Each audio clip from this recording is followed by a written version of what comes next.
नमस्कार दोस्तों, स्वागत है आपका वर्मा ऑनलाइन अकेडमी में।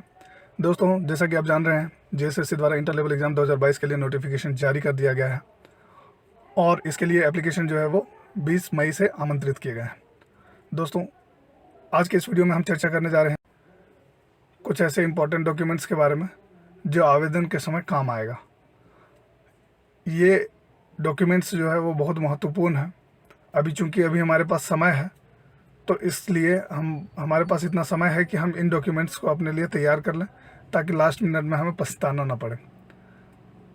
तो दोस्तों, इस वीडियो को अंत तक ज़रूर देखिएगा ताकि आपको पता चल सके कि किस तरह से आवेदन करना है और क्या क्या इसमें नेसेसरी डॉक्यूमेंट्स लगेंगे जिनकी हमें तैयारी करके रखनी है, और इसके अलावा हमें और किन किन चीज़ों का ध्यान रखना है एप्लीकेशन के समय। और साथ ही साथ दोस्तों, इसकी तैयारी हमें कैसे करनी है। चूँकि ये इंटर लेवल एग्ज़ाम है, इसमें स्टेनो और एलडीसी के पोस्ट हैं, तो इसकी तैयारी कैसे करनी है इसके बारे में इस पर चर्चा की जाएगी। तो आगे बढ़ते हैं इस वीडियो में। दोस्तों, जेएसएससी द्वारा जारी किया गया है विज्ञापन संख्या 7/2022, जो इंटरमीडिएट स्तर के लिए है, संयुक्त प्रतियोगिता परीक्षा है। तो दोस्तों, बढ़ते हैं इस वीडियो में आगे और बात करते हैं इस नोटिफिकेशन के बारे में, और साथ ही साथ देखते हैं कि इसमें क्या क्या चीज़ है, क्या क्या डॉक्यूमेंट्स हैं, क्या क्या रिक्वायरमेंट्स हैं जो हमें चाहिए होंगी।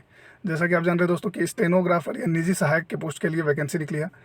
इसका वेतनमान जो है पे लेवल 4 में आता है और न्यूनतम शैक्षणिक योग्यता जो है दोस्तों, ये जाहिर सी बात है इंटरमीडिएट है। इसमें दोस्तों कौशल परीक्षण होना है। आशुलिपिक परीक्षा में सफल होने के लिए आपको जो है कम से कम 30 वर्ड, हिंदी के 30 वर्ड कम से कम जो है वो टाइपिंग आना चाहिए पर मिनट। और इसी तरह दोस्तों, जो स्टेनोग्राफी है, इसके लिए आपको 80 वर्ड्स पर मिनट का जो है स्पीड होना चाहिए।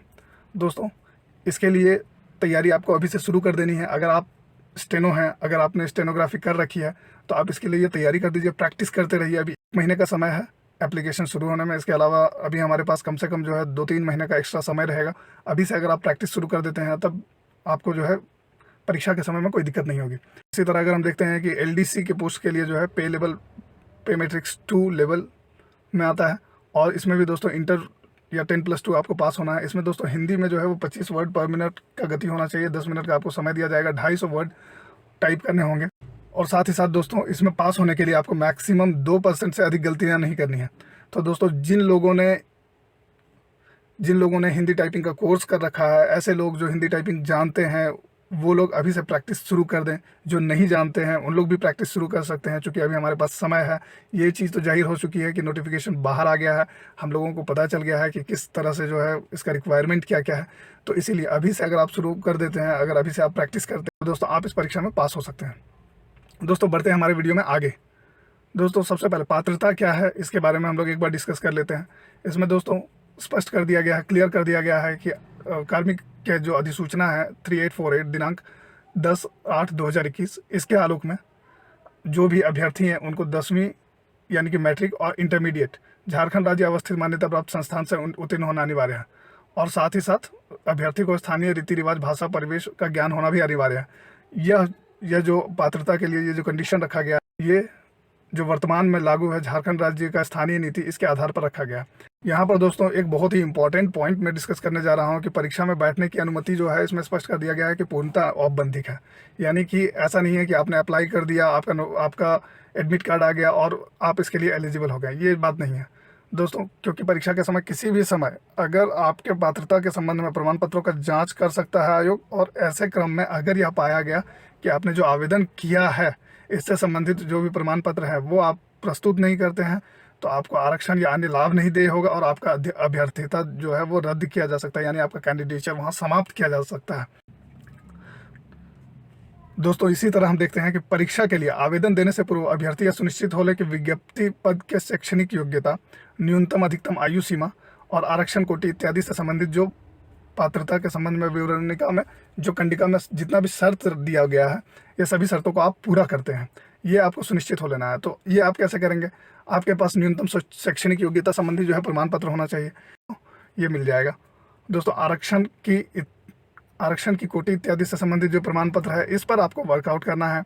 आपके पास अगर अभी भी आपके पास समय है, अगर आपने जाति प्रमाण पत्र या आवासीय प्रमाण पत्र नहीं बनाया है, स्थानीय प्रमाण पत्र आपका नहीं है, अगर आप रिजर्व कैटेगरी के कैंडिडेट हैं, आपके पास किसी तरह का प्रमाण पत्र नहीं है, तो दोस्तों यह अभी आपके पास समय है, आप इसे बनवा लें ताकि समय पर आपको ये चीज़ काम आए। दोस्तों साथ ही साथ यहाँ स्पष्ट कर दिया गया है कि आरक्षण का दावा करने वाले जो भी अभ्यर्थी हैं उनके लिए स्थानीय निवास प्रमाण पत्र के बारे में दे दिया गया है कि स्थानीय निवास प्रमाण पत्र जो है वो 2/6/2016 तथा उसके बाद का स्थानीय निवासी प्रमाण पत्र मान्य होगा। और ये अनुमंडल पदाधिकारी के स्तर से अगर आपका निर्गत है 2/6/2016 या इसके बाद का, तब ये मान्य होगा। और इसका जो फॉर्मेट है वो यहाँ पर दिया हुआ है नोटिफिकेशन में, मैं आपके साथ शेयर कर रहा हूँ, आप चाहें इसका स्क्रीनशॉट लेके रख सकते हैं। दोस्तों ये जो है ये फॉर्मेट है परिशिष्ट 7 में दिया गया है स्थानीय निवासी प्रमाण पत्र के लिए। इसमें दोस्तों अगर आप अनुमंडल पदाधिकारी से 2/6/2016 या इसके बाद का निर्गत स्थानीय प्रमाण पत्र है तब आपका यह प्रमाण पत्र वैलिड है। दोस्तों इसी तरह जो है बाद में इसके बारे में नोटिफिकेशन आया था जिसमें अंचलाधिकारी को भी अधिकृत कर दिया गया था प्रमाण पत्रों के निर्गत करने के लिए। तो दोस्तों मगर इसका जो कट ऑफ डेट है दोस्तों यह है 19/7/2019, यानी कि 19/7/2019 को या इसके बाद अगर आपका सर्टिफिकेट है अंचलाधिकारी का तब आपका यह सर्टिफिकेट वैलिड होगा। इसका परिशिष्ट 8 में दिया हुआ है फॉर्मेट। ये फॉर्मेट देखिए मैं आपके साथ शेयर कर रहा हूँ, अगर आपके पास ये फॉर्मेट नहीं है आप इसको जो है यहाँ से स्क्रीनशॉट ले सकते हैं हमारे वीडियो से। दोस्तों साथ ही साथ जाति प्रमाण पत्र की अगर हम बात करें तो अनुसूचित जाति जनजाति के संदर्भ में जिला या अनुमंडल के उपायुक्त या अनुमंडल पदाधिकारी के स्तर से जो निर्गत रहेगा, यानी कि डीसी और एसडीओ लेवल का जो प्रमाण पत्र रहेगा उसके बारे में दिया हुआ है, या फिर ये वैलिड है, या फिर दिनांक 25/2/2019 या उसके बाद का अगर इशू किया हुआ है अंचल अधिकारी सीओ के लेवल का, तब आपका यह प्रमाण पत्र वैलिड है। दोस्तों ये है प्रमाण पत्र का जो प्रारूप है, जाति प्रमाण पत्र का जो प्रारूप है यह यहाँ पर दिया हुआ है, इसका फॉर्मेट यहाँ दिया हुआ है। और ये जो है ये सीओ के लेवल से जारी किए जाने के लिए यह फॉर्मेट दिया गया है। दोस्तों इसी तरह अगर हम बात करें BC1 और BC2 के बारे में तो इसका भी दिया हुआ है कि BC1 BC2 के लिए जो है इसका कट ऑफ डेट जो है 25/2/2019, यानी कि 25/2/2019। सबसे पहले तो दिया हुआ है कि उपायुक्त या अनुमंडल पदाधिकारी यानी डीसी या एसडीओ लेवल से अगर आपका सर्टिफिकेट इशू किया हुआ है 29/8/2012 को या इसके बाद, तब यह आपका वैलिड है, तब यह सर्टिफिकेट आपका वैलिड है।